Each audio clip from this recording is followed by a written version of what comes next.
Sa ngalan ng Ama at ng Anak at ng Espiritu Santo. Amen. Ang pagpapala ng ating Panginoong Hesukristo, ang pag-ibig ng Diyos Ama at ang pakikipagkaisa ng Espiritu Santo naway sumainyong lahat. At sumainyo rin. Mga kapatid, tinipon tayo bilang mga kaanib na angkan ng Diyos, kaya dumulog tayo sa maawaing Panginoong nagpapatawad ng lubos. Sinugong tagapagpagaling sa mga nagsisisi, Panginoon, kaawaan mo kami. Panginoon, kaawaan mo kami. Dumating na tagapag-anyayang mga makasalanay magsisi, Kristo, kaawaan mo kami. Kristo, kaawaan mo kami. Nakaluklok ka sa kanan ng Diyos Ama para ipamagitan kami. Panginoon, kaawaan mo kami. Panginoon, kaawaan mo kami. Kaawaan tayo ng makapangyarihang Diyos, patawarin tayo sa ating mga kasalanan at patnubayan tayo sa buhay na walang hanggan. Amen. Manalangin tayo. Ama naming makapangyarihan, idulot mong ikaw ay makapiling ng iyong angkan at loobin mong sa pananampalatayang iyong bigay, kami makasalo sa muling pagkabuhay ng iyong anak na pinakamamahal, sa pamamagitan niya kasama ng Espiritu Santo magpasawalang hanggan. Amen. Umupo po ang lahat.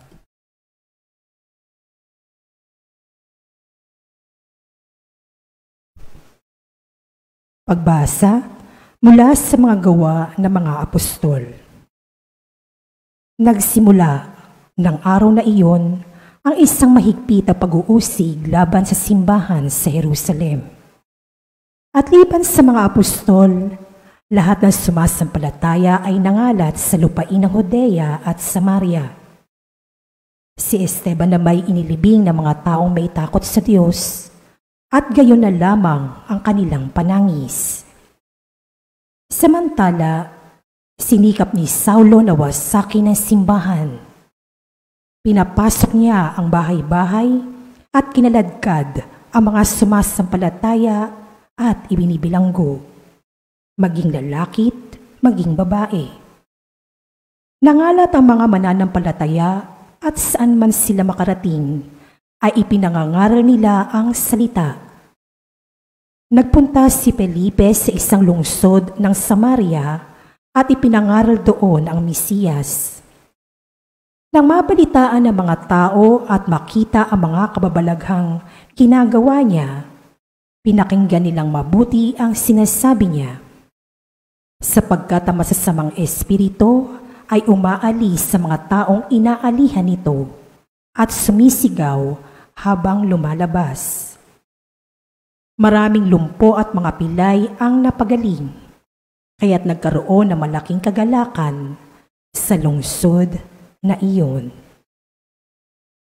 Ang salita ng Diyos. Salamat sa Diyos. Salmong tugunan ng ating pong itutugon. Sangkalupaang nilalang, galak sa puoy isigaw.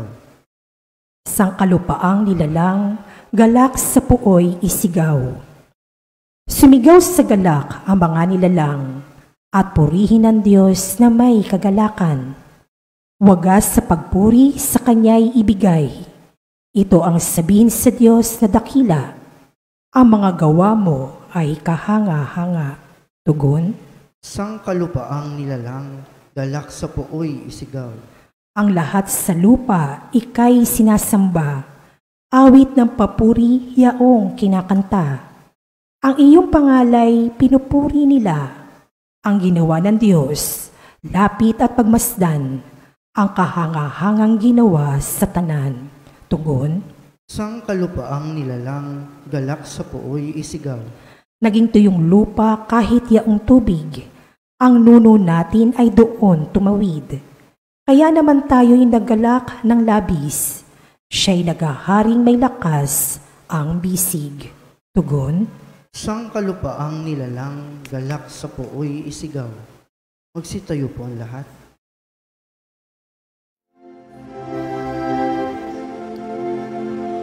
Hallelujah, hallelujah, hallelujah, hallelujah, hallelujah.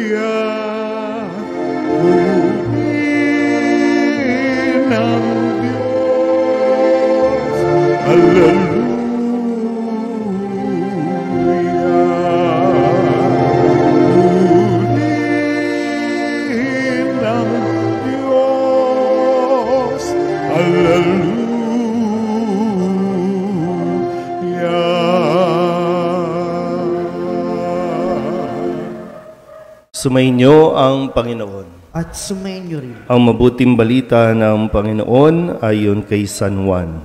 Papuri sa iyo, Panginoon. Noong panahong iyon, sinabi ni Jesus sa mga tao, "Ako ang pagkaing nagbibigay buhay. Ang lumalapit sa akin ay hindi na magugutom, at ang nananalig sa akin ay hindi na mauuhaw kailanman. Ngunit sinabi ko na sa inyo, nakita na ninyo ako, gayunman, hindi kayo nanalig sa akin.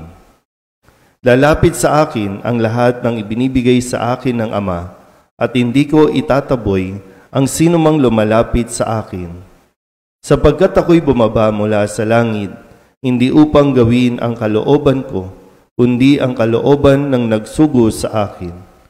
At ito ang kanyang kalooban. Huwag kong pabayaang mawala kahit isa sa mga ibinigay niya sa akin, kundi muling buhayin sila sa huling araw. Sapagkat ito ang kalooban ng aking Ama. Ang lahat na makakita at manalig sa anak ay magkaroon ng buhay na walang hanggan, at sila'y muli kong bubuhayin sa huling araw." Ang mabuting balita ng Panginoon. Pinupuri ka namin, Panginoong Hesukristo. Isang mapagpalang araw po sa inyong lahat.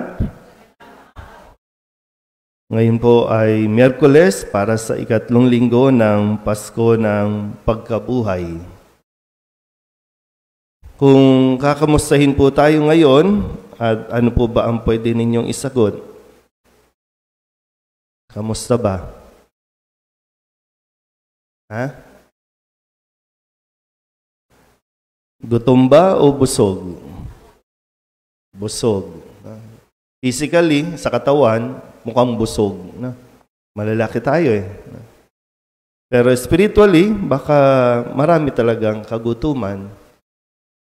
Kaya nga ngayon, sinasabi at pinapaalala sa atin sa pamamagitan nitong Ebanghelyo ni San Juan na sinasabi ni Kristo, "Ako ang pagkaing nagbibigay buhay.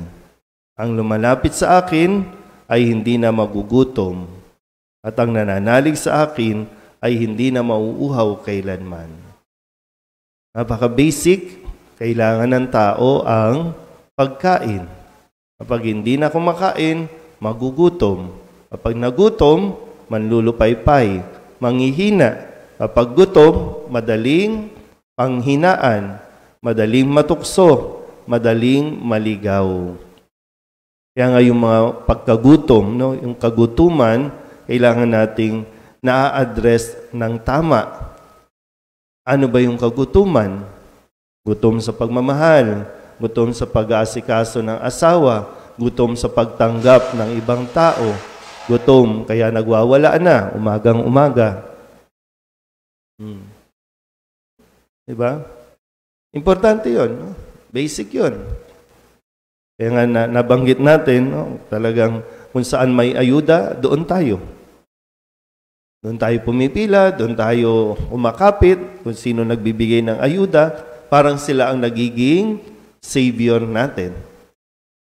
Pero ngayon, talagang ipinapaalala nga, kung gusto mo ng ayuda, kay Kristo lang tayo dapat umasa, lumapit. Yung nga lang po, kasi sabi niya, "Ako ang pagkain nagbibigay buhay." Tinatanggap ba natin at pinaniniwalaan natin ito? Na siya ang magbibigay ng buhay sa atin. Kasi kahit anong gawin natin, alam naman na natin ito, pero sadyang hindi pa tayo natatauhan. Kahit anong gawin natin, kahit anong material na bagay ang ma-achieve natin, kahit sa karir, kahit maabot mo na yung pinakamataas na karir sa buhay mo, pero bakit hindi ka nagiging masaya? Bakit hindi nagiging masigla ang buhay mo? Kasi wala talaga, dahil hindi talaga iyon ang nagpupuno ng ating kailangan sa buhay. Ang kailangan natin, masustansyang pagkain. At ito yung sinasabi, paulit-ulit. Nakakailang araw na rin na ito. At sa mga susunod na araw, ganun pa rin ang sasabihin sa atin. Hangga't hindi natin tinatanggap si Kristo at yung kanyang binibigay na salita, na pagkain natin, hindi tayo magkakaroon ng tinatawag na contentment. Magugutom at magugutom lang tayo. At tarabang kakain at kakain ka lang nang hindi mo napapansin. Para lang maibsan yung kagutuman mo, yung hinahanap mo.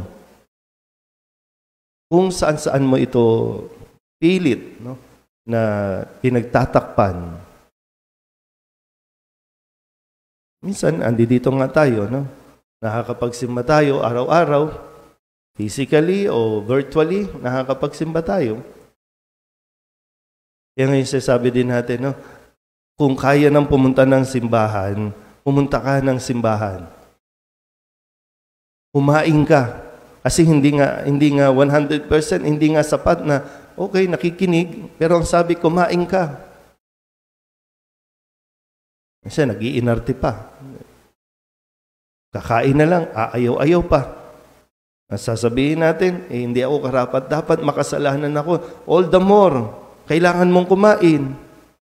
Kasi ito yung pagkain na mayroong kakayahang magligtas sa atin.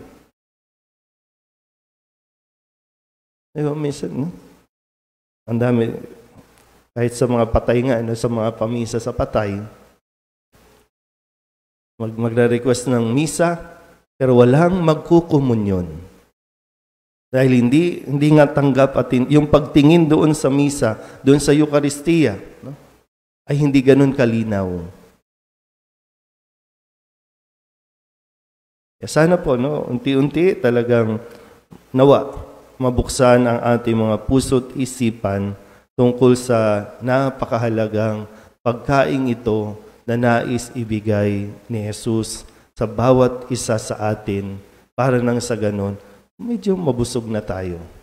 Kapag nabusog ka na, okay na.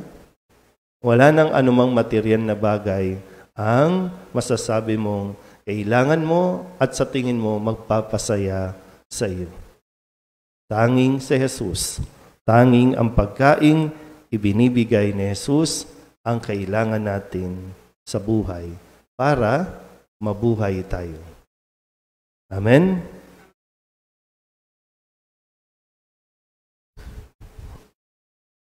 Taglay ang pagtitiwala sa pagiging bukas loob ng Diyos Ama na naghandog sa atin ang kanyang anak sa Eucharistia bilang pagkain para sa ating kaluluwa. Ilapit natin sa Kanya ang ating mga pangangailangan, ang ating itutugon. Ama, pagpalain mo kami sa Eucharistia. Ama, pagpalain mo kami sa Eucharistia.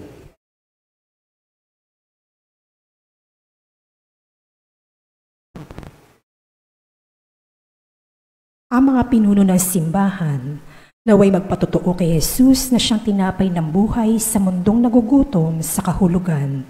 Manalangin tayo sa Panginoon. Ama, pagpalain mo kami sa Eucharistia.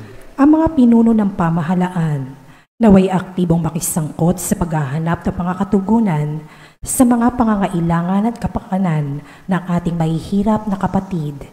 Manalangin tayo sa Panginoon. Ama, pagpalain mo kami sa Eucharistia. Ang mga nag-aakalang hindi nila kailangan ng Diyos sa kanilang buhay, naway maakit na tumanggap ng Eucharistia.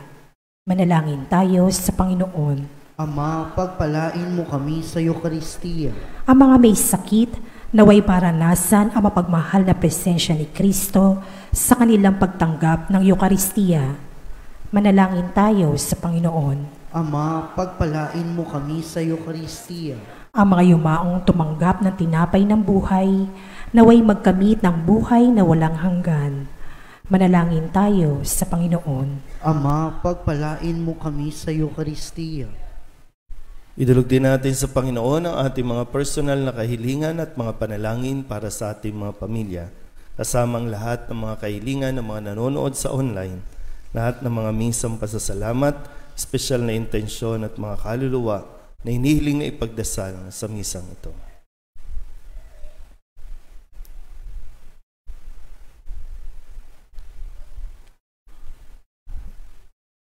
Ang lahat ng ito hiniling namin sa ngalan ni Kristong aming Panginoon. Amen.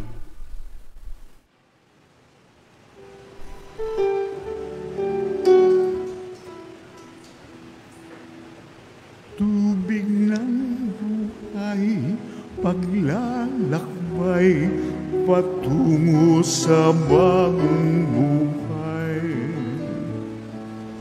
O Jesu Kristo, aming gabay, basbasan mo ang aming alay.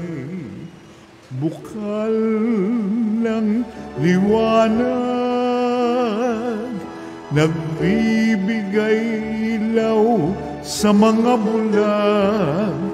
Kami lumalapit sa iyong batis upang makakita. Tubig ng buhay, paglalakbay, patungo sa bagong buhay. O Jesu Kristo, aming gabay, basbasan mo ang aming alay. Basbasan mo ang aming alay.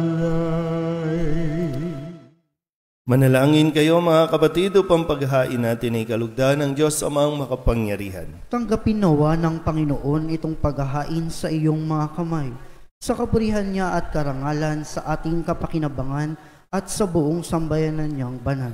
Ama naming lumikha, ipagkaloob mong kami ay laging magalak sa pagdiriwang ng Pasko ng pagkabuhay ng iyong anak, upang ang ginagawang patuloy na pagsagip sa amin ay maging sanhi ng aming ligayang walang maliw, sa pamamagitan niya kasama ng Espiritu Santo magpasawalang hanggan.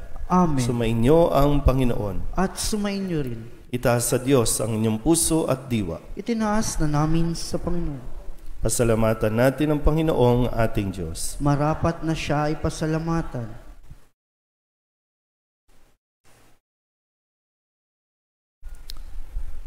Ama naming makapangyarihan, tunay ngang marapat na ikaw ay aming pasalamatan. Ngayong ipinagdiriwang ang paghahain ng Mesiyas, ang maamong tupa na tumubos sa aming lahat. Naghahaing walang humpay ang anak mong minamahan upang magkasalo-salo ang tanan sa piging ng iyong buhay. Hindi na mamamatay ang inihain sa krus. Ang sa krus ipinakoy, buhay lagi bilang handog. Kaya kaisa ng mga anghel ang sisiawin ng papuri sa iyo, nang walang humpay sa kalangitan, kami nagbubunyi sa iyong kadakilaan.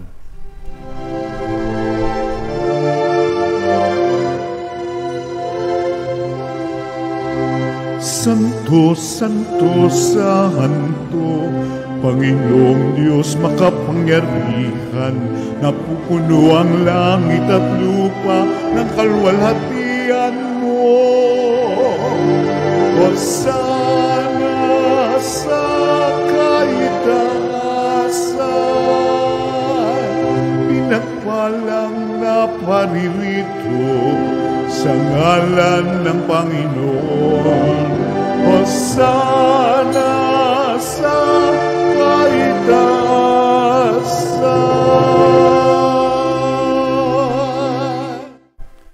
Ama naming banal, ikaw ang bukal ng tanang kabanalan. Kaya't sa pamamagitan ng iyong Espiritu, gawin mong banal ang kaloob na ito upang para sa aming maging katawan at dugo ng aming Panginoong Hesu Kristo. Bago niya pinagtiis ang kusang loob na maging handog, hinawakan niya ang tinapay, inasalamatan kaniya, pinaghati-hati niya iyon, iniabot sa kanyang mga alagad at sinabi, "Tanggapin ninyong lahat ito at kanin, ito ang aking katawan na ihahandog para sa inyo."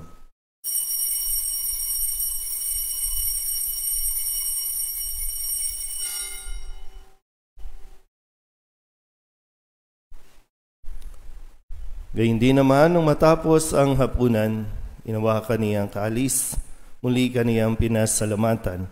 Iniabot niya ang kalis sa kanyang mga alagad at sinabi, "Tanggapin ninyong lahat ito at tinumin. Ito ang kalis ng aking dugo, ng bago at walang hanggan tipan, ang aking dugo na ibubuhos para sa inyo at para sa lahat sa ikapagpapatawad ng mga kasalanan.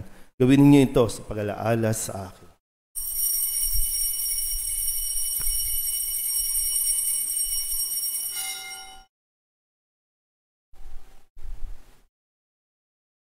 Ipagbunyi natin ang misteryo ng pananampalataya. Si Kristo'y namatay, si Kristo'y nabuhay, si Kristo'y babalik sa wakas ng panahon. Ama, ginagawa namin ngayon ang pag-alaala sa pagkamatay at muling pagkabuhay ng iyong anak, kaya tiniaalay namin sa iyo ang tinapay na nagbibigay buhay at ang kalis na nagkakaloob ng kaligtasan. Kami napapasalamat dahil kami iyong minarapat na tumayo sa harap mo para maglingkod sa iyo. Isinasamo namin kami magsasalo-salo sa katawan at dugo ni Kristo ay mabuklod sa pagkakaisa sa pamamagitan ng Espiritu Santo. Ama, halingapin mo ang iyong simbahang laganap sa buong daigdig. Puspusin mo kami sa pag-ibig kay San Francisco na aming Papa at ni Jose na aming Obispo at ng Tanang Kaparian. Alalahanin mo rin ang mga kapatid naming nahimlay na may pag-asang sila'y muling mabubuhay, gayon din ang lahat ng mga pumanaw. Kawaan mo sila at patuloyin sa iyong kaliwanagan. Kawaan mo at pagindapating kaming lahat na makasalo sa iyong buhay na walang wakas. Kay sana mahal na Birhen Maria na ina ng Diyos, ng kabiyak ng puso niyang sa San Jose. Kay sana mga apostol at ng lahat ng mga banal na namuhay dito sa daigdig na kalugod-lugod sa iyo. May pagdiwang nawa namin ang pagpupuri sa ikararangal mo sa pamamagitan ng iyong anak na aming Panginoong Hesukristo. Sa pamamagitan ni Kristo, kasama niya at sa Kanya, ang lahat ng parangal at papuri ay sa iyo, Diyos amang makapangyarihan, kasama ng Espiritu Santo, magpasawalang hanggan. Amen, amen, amen. Amen, hallelujah.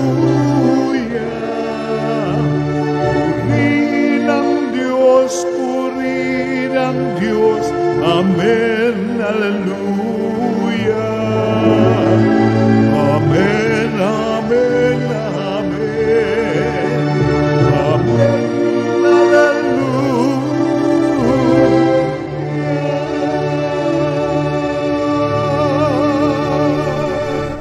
Sa tagubili ng mga nakagagaling na utos at turo ni Jesus sa Panginoon natin at Diyos, ipahayag natin ng lakas loob. Ama namin, sumasalangit ka, sambahin ang ngalan mo, mapasa amin ang kaharian mo, sundin ang loob mo dito sa lupa para nan sa langit. Bigyan mo kami ngayon ng aming kakanin sa araw-araw, at patawarin mo kami sa aming mga sala, para ng pagpapatawad namin sa nagkakasala sa amin, at huwag mo kaming ipahintulot sa tukso, at iadya mo kami sa lahat ng masama. hinihiling namin kami iadya sa lahat ng masama, pagkalooban ng kapayapaan araw-araw, iligtas sa kasalanan, at ilayo sa lahat ng kapahamakan, samantalang aming pinananabikan ang dakilang araw ng pagpapahayag ng tagapagligtas naming si Jesucristo. Sapagkat iyo ang kaharian at ang kapangyarihan at ang kapurihan, magpakailanman. Amen. Panginoong Jesucristo, sinabi mo sa iyong mga apostol, kapayapaan ang iniiwan ko sa inyo, ang aking kapayapaan ang binibigay ko sa inyo. Tunghian mo ang aming pananampalataya at huwag ang aming mga pagkakasala. Pagkalooban mo kami ng kapayapaan at pagkakaisa ayon sa iyong kalooban, kasama ng Espiritu Santo, magpasawalang hanggan. Amen. Ang kapayapaan ng Panginoon ay laging sumainyo. At sumainyo rin. Magbigayin po tayo ng kapayapaan sa isa't isa.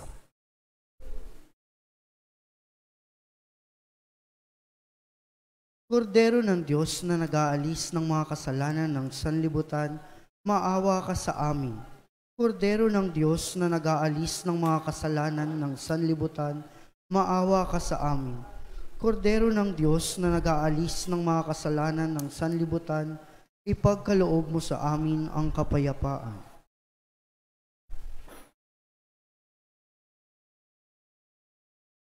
Ito ang kordero ng Diyos.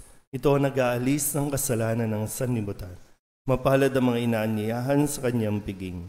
Panginoon, hindi ako karapat-dapat na magpatuloy sa iyo, Ngunit sa isang salita mo lamang ay gagaling na ako.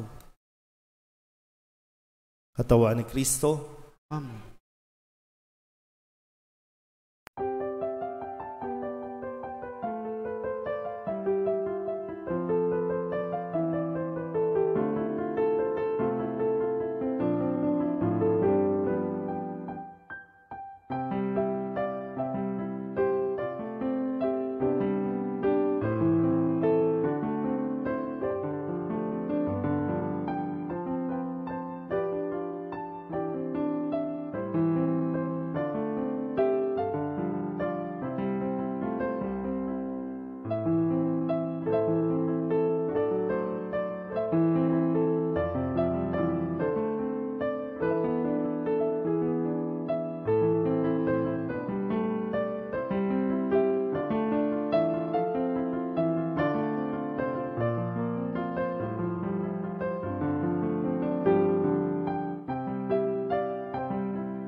Manalangin tayo.